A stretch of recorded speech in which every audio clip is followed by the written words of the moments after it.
There's something strange that happens when December arrives. Something quiet. Something you might not even notice at first. It's not the cold, or the shorter days, or even the approaching holidays. It's something underneath all of that. A feeling. A weight. Like you're being asked a question you don't know how to answer. Maybe you felt it already this year. That subtle shift in your chest when you looked at the calendar and realized how close we are to January. How close you are to another beginning. Another reset. Another year where you're supposed to have figured something out. And the strange part is, you can't quite name what you're feeling. It's not sadness, exactly. It's not fear, not really. It's more like a quiet disconnection. A sense that you're supposed to be somewhere you're not. That you're supposed to feel something you don't. Everyone around you seems excited. They're making plans. Setting goals. Talking about fresh starts and new chapters. And you? You feel lost. Not in a dramatic way. Not in a way that makes you want to tell anyone about it. Just, quietly, privately lost. Like you're watching everyone else know where they're going, and you're standing still, unsure of which direction even makes sense anymore. If that's you right now, this video is for you. Because what you're feeling isn't random. It's not a flaw. It's not weakness. It's a signal. And today, we're going to understand what it's trying to tell you. Let's start with something most people don't question, the idea of a new year itself. We treat January 1st like it's magic. Like midnight on December 31st is some kind of portal. A line between who you were and who you could be. And every year, we perform the same ritual. We look back at the year that's ending. We count our wins and losses. We tally up what we accomplished and what we failed at. We make lists of things we want to change, improve, fix, become. We tell ourselves, this year will be different. And here's the thing, there's nothing wrong with that. There's something deeply human about wanting to mark time.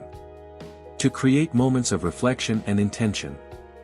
To believe that change is possible. But somewhere along the way, this ritual became something else. It became a test. Think about it. When December comes, you don't just reflect on your year. You judge it. You measure it against some invisible standard you didn't even consciously set. Did you grow enough? Did you achieve enough? Did you become who you thought you'd be by now? And when the answer is unclear, or worse, when the answer feels like no, something inside you goes quiet. That's when the feeling starts. That's when you start to feel lost. Because here's what no one tells you about New Year's, it's not actually about time. It's about identity. When a year ends, you're forced to confront a question you spend most of the year avoiding: who am I now? And more painfully, is that who I wanted to be? Most of the time, you don't think about this. You're too busy living.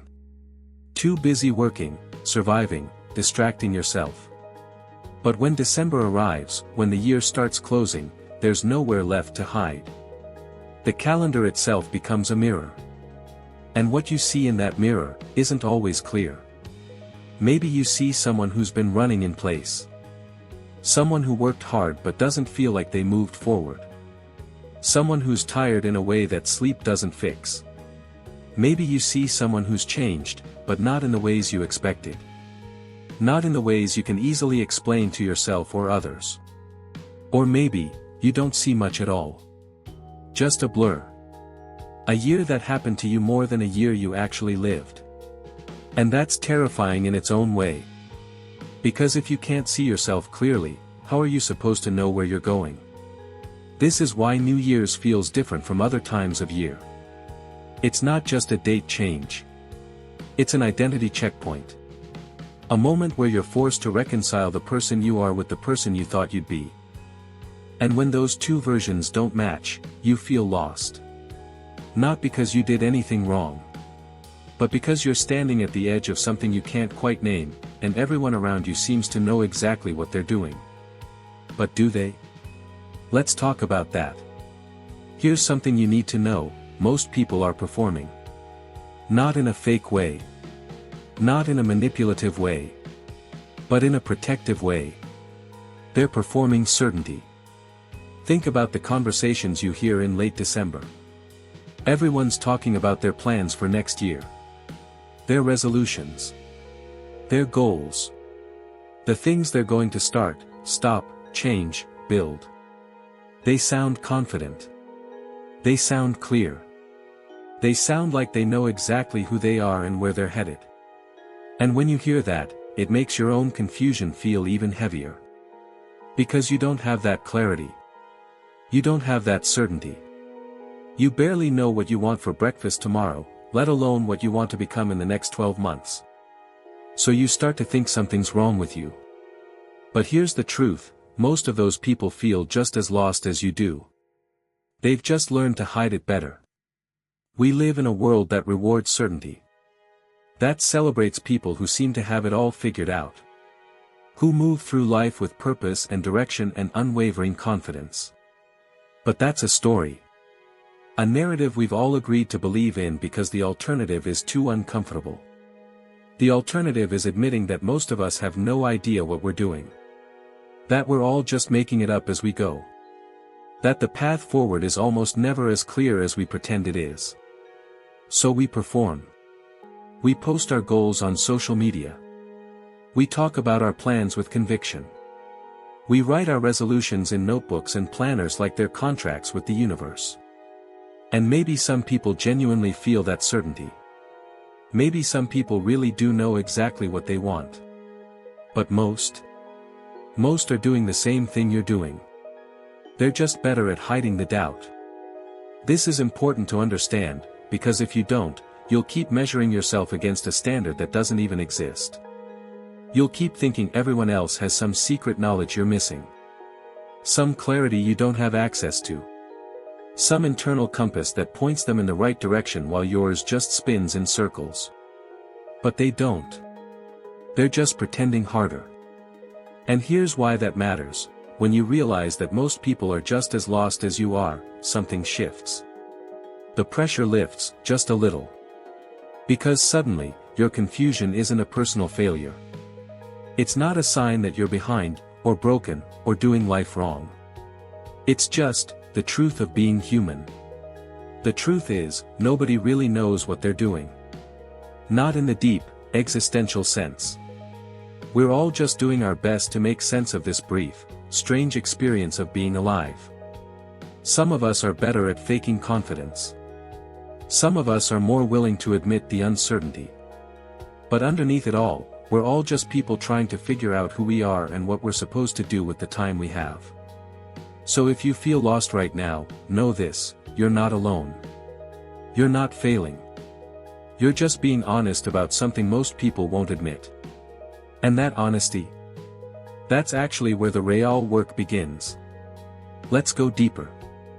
Because feeling lost isn't just about not knowing where you're going. It's about the gap between where you are and where you thought you'd be. And that gap, that's where the real pain lives. Think about the last time you felt truly lost. Maybe it was earlier this year. Maybe it's right now. If you really examine that feeling, what is it made of? It's not just confusion. It's disappointment. It's shame. It's the quiet, brutal realization that you're not who you promised yourself you'd become. Maybe at some point, you had a clear vision for your life. A plan. A timeline. By 25, you'd have this. By 30, you'd be here. By now, you'd have figured this thing out. And then life happened. Not in some catastrophic way. Just in the normal, grinding way life happens to everyone. Things took longer than you expected. Opportunities didn't come when you thought they would. Paths that seemed clear became complicated. People you thought would stay left. Dreams you held tightly started to feel distant, almost childish. And slowly, quietly, you ended up somewhere you never planned to be. That's the weight you're carrying. Not just the uncertainty of the future, but the disappointment of the present. You're not where you thought you'd be. You're not who you thought you'd be. And now you're supposed to make plans for a new year, set new goals, imagine a new version of yourself. But how can you do that when you're still trying to reconcile the version of yourself you already failed to become? This is the loop that traps so many people at the end of the year. They look back and see everything they didn't do. Everything they didn't become. Every promise they made to themselves that they didn't keep. And instead of approaching the new year with hope, they approach it with dread. Because deep down, they don't believe anything will be different. They've been here before. They've made these promises before. They've felt this hope before. And every time, they end up in the same place, disappointed, confused, and further from the life they imagined. So they stop trying. Or they try, but half-heartedly. Or they set goals they don't actually believe in, just to feel like they're doing something. And the whole time, underneath it all, they feel lost. Not because they don't know what to do, but because they don't know how to trust themselves anymore. If that resonates with you, I want you to hear this: the problem isn't you. The problem is the story you're telling yourself about who you should be. That story was written by a version of you that didn't know what you know now. That hadn't lived what you've lived. That hadn't felt what you've felt. And you're trying to force yourself to match that outdated blueprint. But here's the thing about blueprints: they're only useful if they still match the building you're actually trying to create. And sometimes, the building changes. The foundation shifts. The materials you thought you'd have aren't available. The design that made sense 5 years ago doesn't fit the land you're standing on now. And that's okay. It's not failure. It's evolution. The disappointment you feel isn't because you failed. It's because you're still measuring yourself against a plan that no longer makes sense. And until you let go of that plan, until you stop trying to become a version of yourself that doesn't actually fit who you are anymore, you're going to keep feeling lost. Not because you don't know where you're going, but because you're trying to go somewhere you were never supposed to end up in the first place. Okay. Let's talk about fresh starts. Because this is the promise of New Year's, isn't it? The idea that you can wipe the slate clean. That January 1st is a reset button. That you can leave behind everything you don't like about yourself and step into a new version. It's a beautiful idea. And it's also not quite true. Don't get me wrong. I'm not saying change is impossible. I'm not saying you can't grow, evolve, or become someone different. But the way we talk about fresh starts, it's misleading. Because it implies that change is about addition. About becoming more. About adding new habits, new goals, new versions of yourself on top of the old ones. But real change, real transformation, it's not about addition. It's about subtraction. Think about the resolutions people make. They want to start waking up earlier. Start going to the gym. Start eating healthier. Start reading more, creating more, earning more, being more. Always more. Always adding. And for the first few weeks of January, they try. They really do. They set alarms. They buy gym memberships. They make meal plans and schedules and vision boards.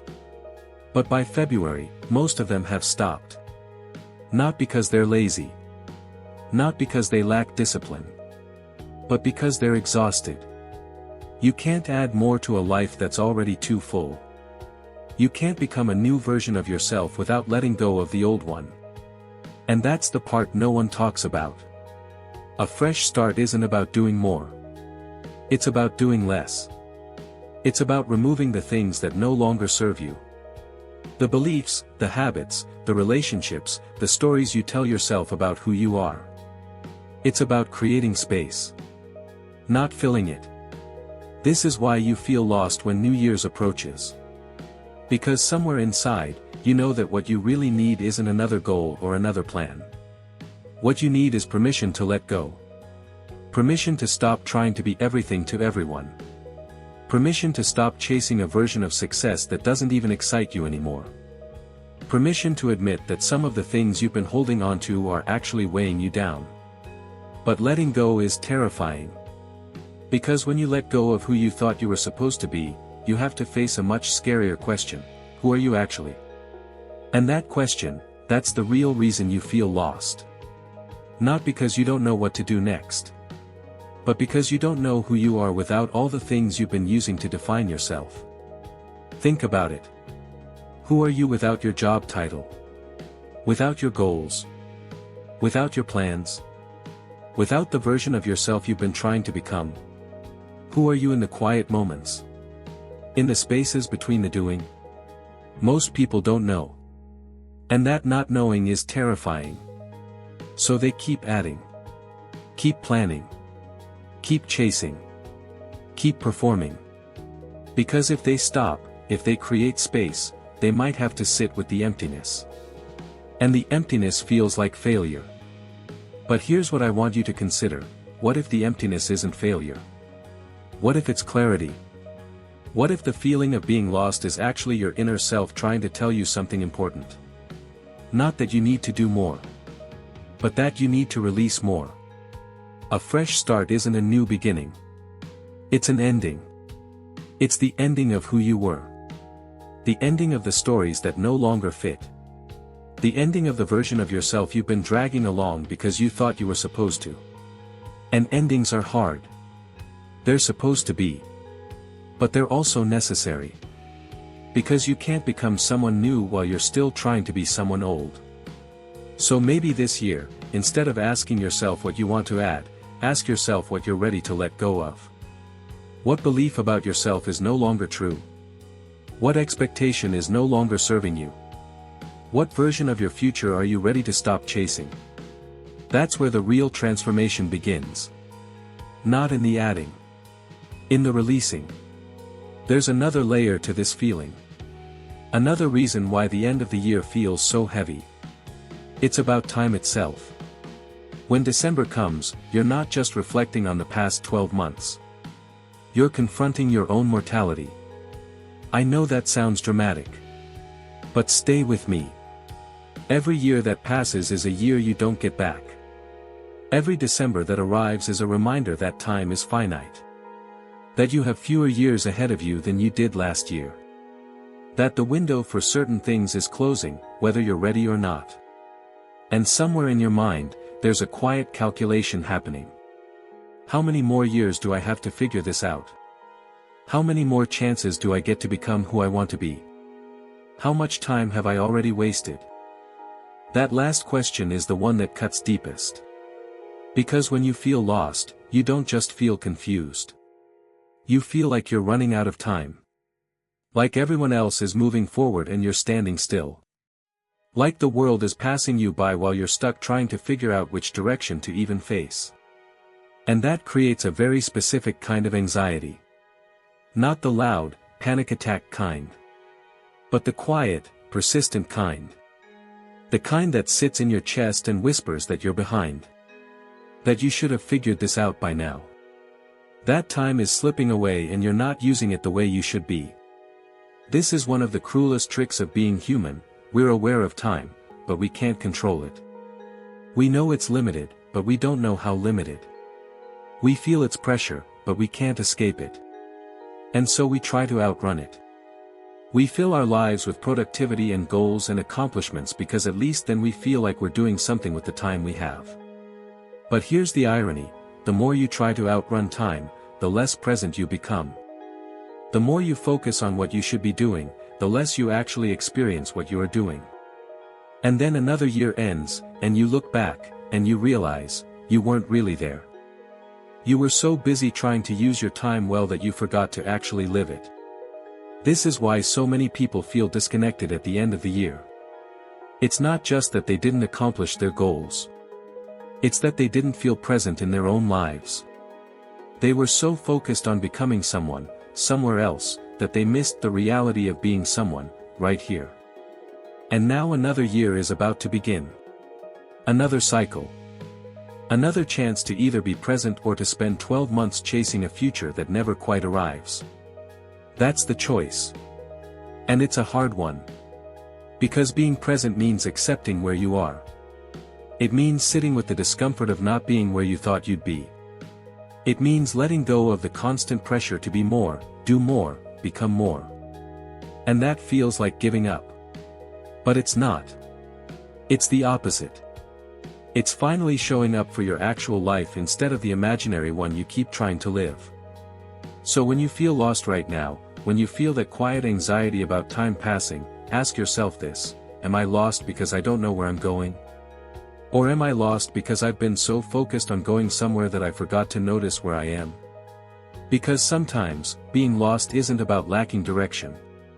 It's about finally stopping long enough to realize you've been walking in circles. And that realization, as painful as it is actually the first step toward finding a path that makes sense. Let's go even deeper. Because underneath all of this, underneath the anxiety about time, the weight of unmet expectations, the pressure of fresh starts, there's something more fundamental happening. An identity crisis. When a year ends, you're forced to ask yourself, who am I? And the scary part is, you might not have a clear answer. For most of your life, you probably defined yourself by external things. Your job. Your relationships. Your achievements. Your goals. You were the person who did this thing, or wanted that thing, or was working toward this other thing. And those definitions gave you a sense of self. They gave you something to hold on to. Something to point to when someone asked who you were or what you were about. But what happens when those definitions start to feel hollow? What happens when your job doesn't define you the way it used to? When your goals feel arbitrary? When the life you thought you wanted doesn't excite you anymore? What happens when you look at yourself and realize you've been playing a role for so long that you've forgotten who you are underneath it? This is the crisis that happens quietly. The one people don't talk about at parties or post about on social media. It's the crisis of realizing that you've built an entire identity around things that don't actually matter to you. And now you're stuck living a life that looks good on paper but feels empty in practice. Maybe you've been the responsible one. The one who always has it together. The one people rely on. And somewhere along the way, you forgot that you were allowed to be uncertain. Allowed to be messy. Allowed to not have all the answers. Or maybe you've been the ambitious one. The one who's always chasing the next goal, the next achievement, the next level. And now you're exhausted. And you're starting to wonder if any of it actually means anything. Or maybe you've been the supportive one. The one who puts everyone else first. The one who's so good at taking care of other people that you've completely neglected yourself. And now you don't even know what you want because you've spent so long focused on what everyone else needs. Whoever you've been, whatever role you've been playing, at some point, it stops fitting. And that's when you start to feel lost. But here's what you need to understand: this isn't a problem. This is growth. You're not lost because you're failing. You're lost because you're changing. And change, real change, always involves a period of not knowing. Think about it. You can't become someone new while you're still clinging to who you were. You have to let go of the old identity before the new one can emerge. And that in-between space, that's where you feel lost. Because you're no longer the person you were, but you're not yet the person you're becoming. You're in transition. In transformation. In the chrysalis. And it's dark in there. Most people panic when they reach this point. They try to go back to who they were, even though it doesn't fit anymore. Or they try to rush forward into a new identity, even though they haven't fully let go of the old one. But neither of those approaches works. Because transformation can't be rushed. It can't be forced. It can't be controlled. It has to be allowed. So if you're in that in-between space right now, if you're feeling like you don't know who you are anymore, that's okay. That's actually exactly where you're supposed to be. You're not behind. You're not broken. You're not doing it wrong. You're just in the middle of becoming someone new. And that process is uncomfortable. It's supposed to be. But it's also necessary. Because the person you were. They got you this far. And you should honor that. You should be grateful for that. But they can't take you where you need to go next. For that, you need to become someone else. Someone you haven't met yet. Okay. So we've talked about why you feel lost. We've explored the layers. The expectations. The identity crisis. The anxiety about time. But now what? What are you supposed to do with this feeling? Because that's what you really want to know, isn't it? You want the solution. The answer. The way out. And I understand that. When you're in pain, you want relief. But here's what I want to offer you instead of a solution: permission. Permission to feel lost without trying to fix it immediately. Permission to not have a plan for the new year. Permission to sit in the uncertainty without forcing yourself to find clarity. Because here's the truth: feeling lost isn't a problem that needs to be solved. It's an experience that needs to be felt. And the more you try to escape it, the longer it lasts. Think about what happens when you feel lost and immediately try to fix it. You make plans. You set goals. You create structure. You distract yourself with productivity. And for a little while, it works. You feel better. You feel like you're doing something. But then the feeling comes back. Because you never actually addressed it. You just covered it up. The only way through this feeling is to actually feel it. To sit with it. To acknowledge it. To stop treating it like an enemy and start treating it like a messenger. Because that's what it is. A messenger. And the message is simple: something needs to change. Not externally. Internally. Something about the way you've been living, the way you've been thinking, the way you've been defining yourself, it's not working anymore. And until you stop and listen to that message, until you create space to understand what actually needs to shift, you're going to keep feeling lost. So what does that look like practically? It means giving yourself time. Not rushing into the new year with a list of resolutions and goals. Not forcing yourself to have a plan when you don't have one. It means getting quiet. Actually quiet. Turning off the noise.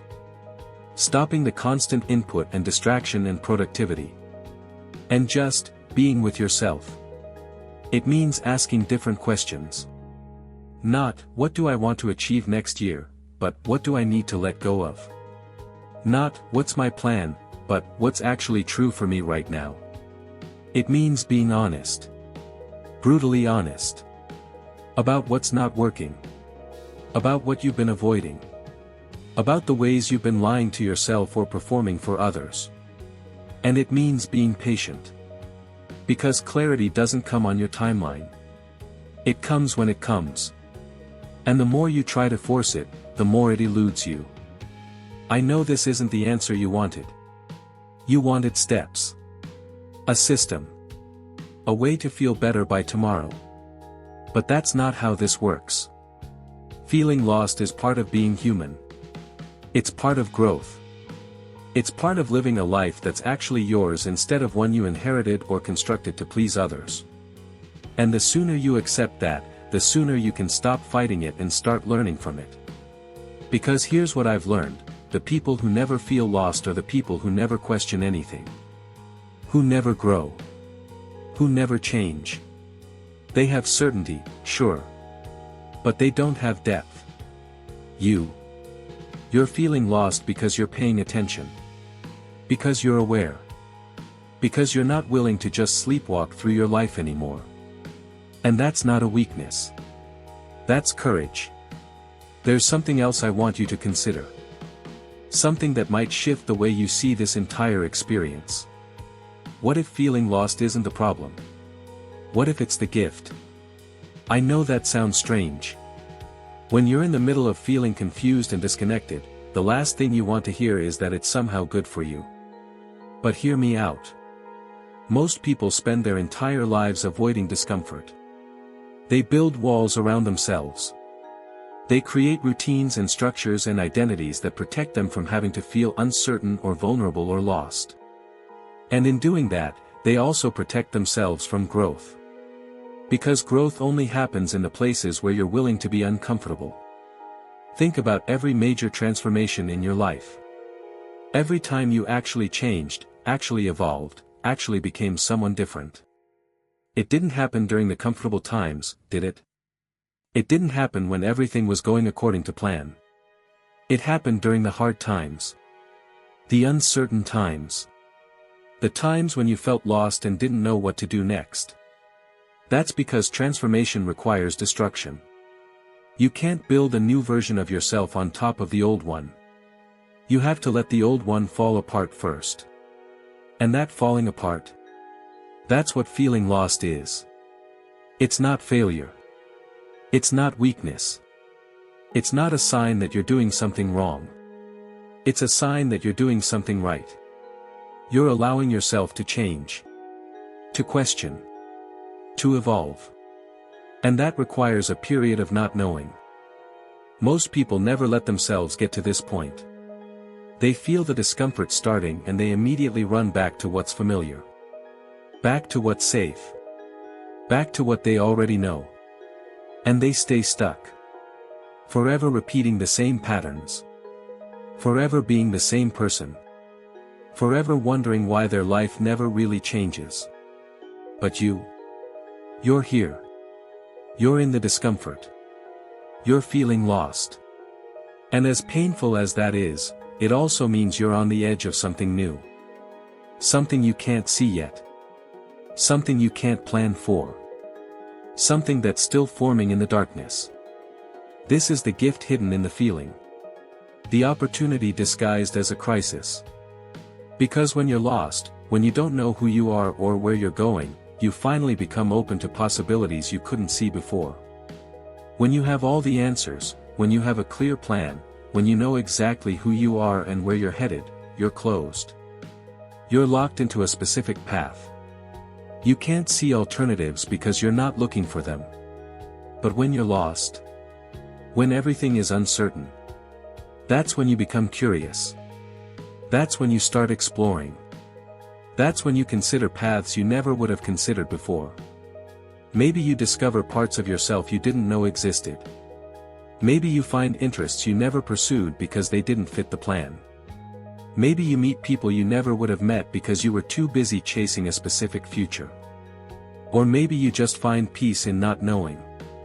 In letting go of the constant pressure to have everything figured out. There's a certain freedom in being lost. A lightness that comes when you finally stop trying to control everything. Because when you admit you don't know where you're going, you also release yourself from the burden of having to get there. You can just be. Just exist. Just take one step at a time without needing to know where the path leads. And sometimes, that's exactly what you need. Not more direction. Not more clarity. Not more plans. Just permission to wander. To explore. To trust that even without a map, you'll end up somewhere interesting. So yes, feeling lost is uncomfortable. It's disorienting. It's scary. But it's also sacred. It's the space between who you were and who you're becoming. The threshold between the old life and the new one. And if you can learn to sit in that space, to honor it instead of rushing through it, you might discover that being lost was exactly what you needed. Let's talk about purpose. Because I think that's really what all of this comes down to. When you feel lost, what you're really feeling is a lack of purpose. A lack of meaning. A sense that your life doesn't have the direction or significance you thought it would have by now. And that's a heavy thing to carry. We're told from a young age that we need to find our purpose. That we need to discover what we're meant to do with our lives. That there's some grand plan or calling waiting for us to uncover it. And if we haven't found it yet, if we're still searching, then we must be behind. We must be missing something. We must be failing in some fundamental way. But here's what no one tells you about purpose: it's not something you find. It's something you create. There is no predetermined path for your life. No destiny written in the stars. No single purpose you're supposed to discover and then fulfill. That's a comforting story. But it's still just a story. The truth is, you create purpose through your choices. Through the things you care about. Through the way you show up in your life and in the world. Purpose isn't a destination. It's not something you arrive at one day and then you're done. It's more like a direction. A feeling. A sense that what you're doing matters, even if you can't articulate exactly why.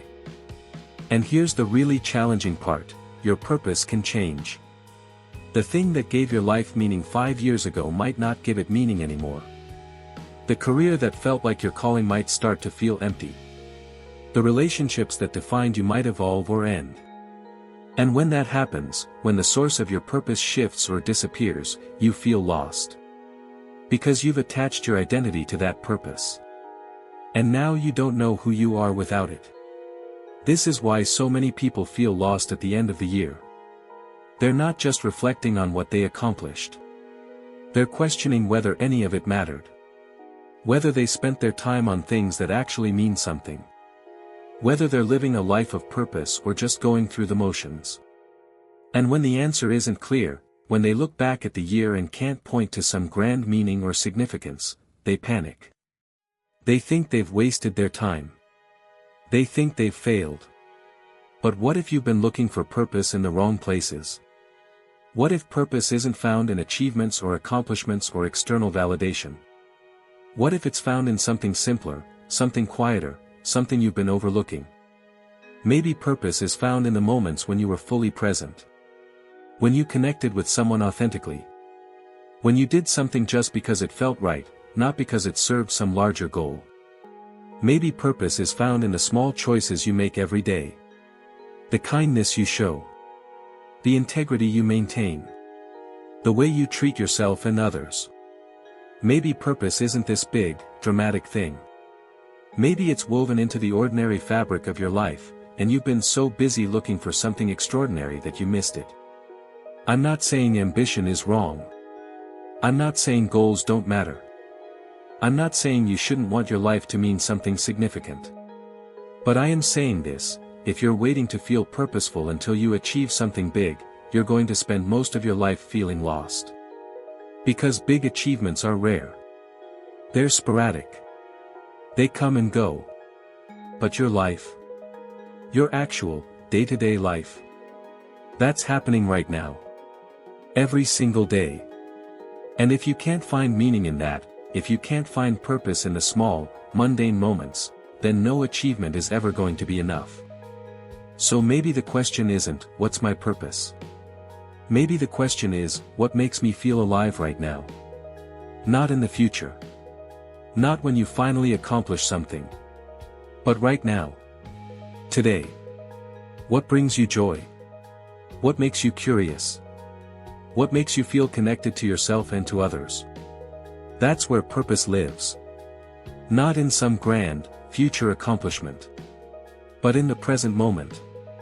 In the things that make you feel like your life matters, even if no one else ever knows about them. And when you start approaching life from that place, when you stop trying to find some predetermined purpose and start creating meaning through your daily choices, something shifts. You stop feeling like you're behind. You stop feeling like you're failing. You stop feeling lost. Because you're no longer searching for something external. You're building something internal. And that can't be taken away from you. Here's something that might be true for you right now, you know you need to make changes. You know your current path isn't working. You know you're not where you want to be. But you don't know how to start over. Starting over is terrifying. Because it means admitting that everything you've built up until now might not be the right thing. It means letting go of the identity you've constructed. It means walking away from the life you thought you wanted. And what if you're wrong? What if you make changes and end up even more lost than you are now? This is the fear that keeps most people stuck. Not the fear of failure, exactly. But the fear of uncertainty. The fear that if they let go of what they have, they might end up with nothing. So they stay. They keep going through the motions. They keep living a life that doesn't fit, because at least it's familiar. But here's what I want you to understand: staying in a life that doesn't fit isn't safety. It's slow death. It's choosing comfort over growth. It's choosing familiarity over authenticity. It's choosing to preserve who you were instead of becoming who you could be. And yes, starting over is scary. Yes, it's uncertain. Yes, you might make mistakes. But at least you'll be alive. At least you'll be moving. At least you'll be choosing yourself instead of choosing what's easy. Because here's the thing about starting over: it doesn't mean throwing everything away. It doesn't mean you have to quit your job, end your relationships, move to a new city, and completely reinvent yourself. Sometimes, starting over is much quieter than that. Sometimes it's just changing the way you think about yourself. Releasing an old belief. Setting a new boundary.